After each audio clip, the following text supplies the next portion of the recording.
Once you start playing Skyrim with the Dawnguard DLC added, you'll need to be at level 10 or higher before you could really notice any differences. Some of the guards may mention that a group of vampire hunters known as the Dawnguard are being assembled, or you might even hear about them from a courier. I personally witnessed an attack by a pack of vampires whilst I was heading off to my large home in Solitude. After fighting off the bloodsuckers, during which a couple of the town's residents got killed, I was invited personally by a member of the Dawnguard to join their ranks. From here, you've got the option of either becoming a vampire slayer, or becoming one of the neck-biters themselves. In my last Skyrim Misadventures video, I mentioned that I was thinking about starting a separate save file where I'd play the game as an evildoer. This Dawnguard DLC gives you the perfect excuse to do just that. Although you'll end up doing similar quests no matter what side you choose, it is still interesting to play this story from both sides.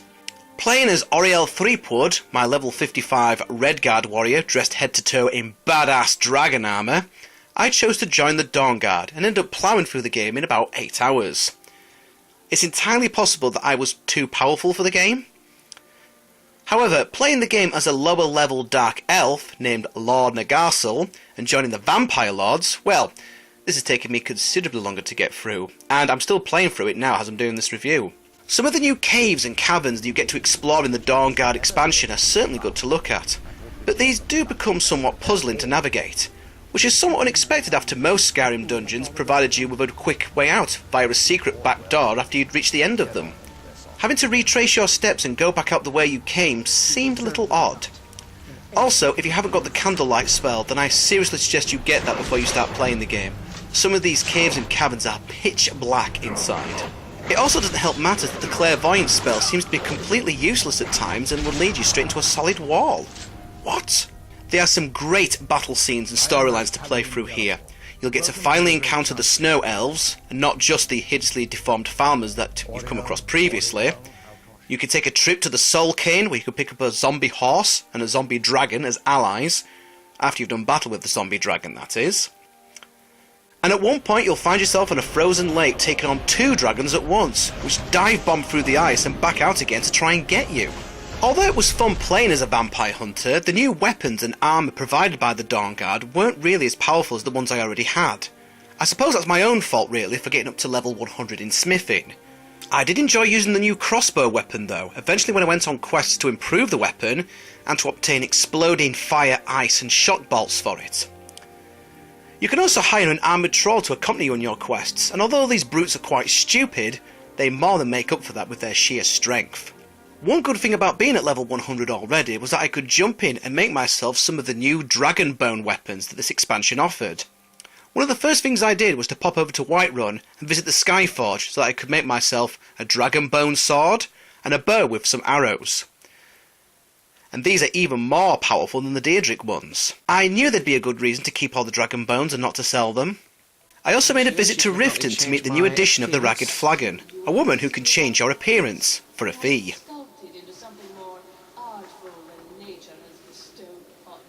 Cheeky cow. I'll remake your face in a minute. Are you sure you know what yes, are you sure you know what you're doing? Although you can't change your race or sex, you can change everything else. Hair, scars, beards, war paint, eyes, noses, etc. So you can give your character a little tweaking. Let's have a look. Oh, look, an achievement! A new you. Okay, well, this is how he looks, Oriel Threepwood. I didn't really bother with any of the sliders when I first made this guy, so... Right, complexion. I don't want to change the complexion. I don't want any dirt. I would want dirt. Scars. What would you like with some scars? Ooh, a scar there.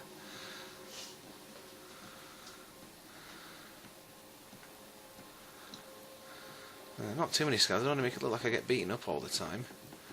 We'll do without the scars. What about some war paint? Ooh, the Joker. Thing.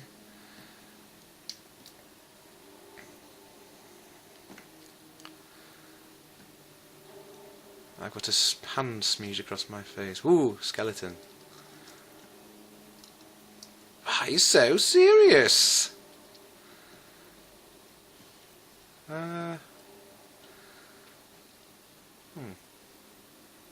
That's okay, we'll go with that.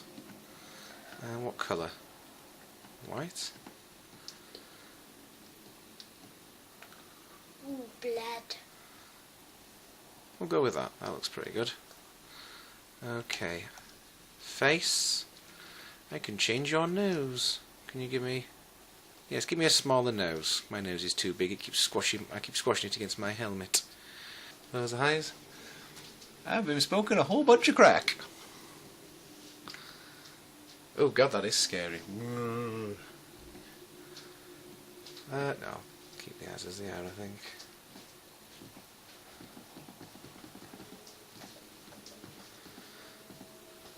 Keep the eyes as they are. Eyeshadow? Bit of eyeliner. Probably not. Oh, right, well I've got cornrows in at the moment. Oh, afro! Shaved. Baldy! Rubber baldy. Whoa, look at that! Punk rock. Hulk Hogan. Rocker. Mohican. Mohican with a sort of braidy thing at the back. Shaggy Dog story.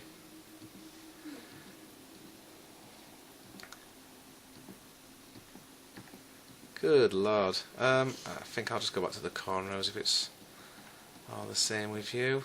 Yeah, there we go. That's facial hair. That's what I'm looking for. Give me a beard. Give me a beard, woman. Can I have a goatee? Oh, not quite the beard I was looking. Facial hair.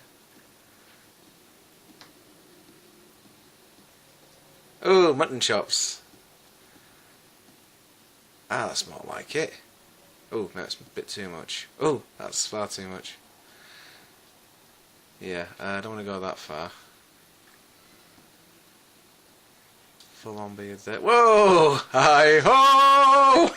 Hi ho! Hi ho! It's off to work I go. Let's just have a bit of a right hair colour. Let's have a look. Yeah, blonde. No, blonde.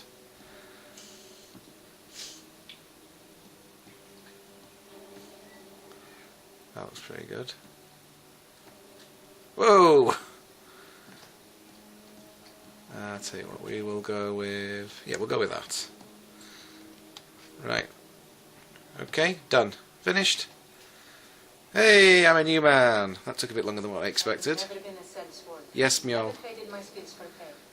I've always adventured on my own terms. Thank you, Mjol. What do you think of your new man? Mjol? What do you think of your new man, hey? This is the wife. Hey, I'm itching for a fight. you're hitching for a fight? I don't look that bad, do I? Possibly the most unique part of this expansion is the vampire half, and the game doesn't even attempt to hide this fact as you're repeatedly offered the chance to become one of the bloodsuckers. Indeed, becoming a vampire lord is lots of fun, and you'll get loads of new powers to use in this form.